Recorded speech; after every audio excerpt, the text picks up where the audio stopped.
Qızlar daha çox nəyə aldanır? Xarici görünüşə, gözlərə məsələn. Qız tanış olsun deyə ona nə demək lazımdır? Açığı belə şeylərdən biraz uzağam. Amma hansısa bir xoşuma gələn bir xanım olsa, ilk öncə onunla göz təması qurmağa çalışaram. Ən azından bir 5 dəqiqəlik də olsa onunla göz təması qurmağa çalışaram. Ondan sonra yaxınlaşıb çox sadə bir şəkildə hisslərimi ifadə eləyirəm sadəcə. Başqa artıq heç nəyə ehtiyac yoxdur məncə. Bu yolla tanış ola bilmisiniz? Bəli, bilmişəm. Neçə dəfə? Çox saymamışam aslında, bərəkəti qaçar deyəndə. Qızlar daha çox nəyə aldanır?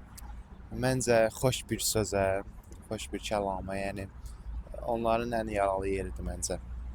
Qızlar onların ətrafında olan həm qızlara aiddir, həm qadınlara aiddir. Yaradılmış süni inanclara özünü göstərmək, özünü reklam eləmək, özünü paylaşmaq, əsas məfhumlardan uzaq olmaq, dominant mən, güclü mən kimi son zamanlarda trenddə olan şeylərə.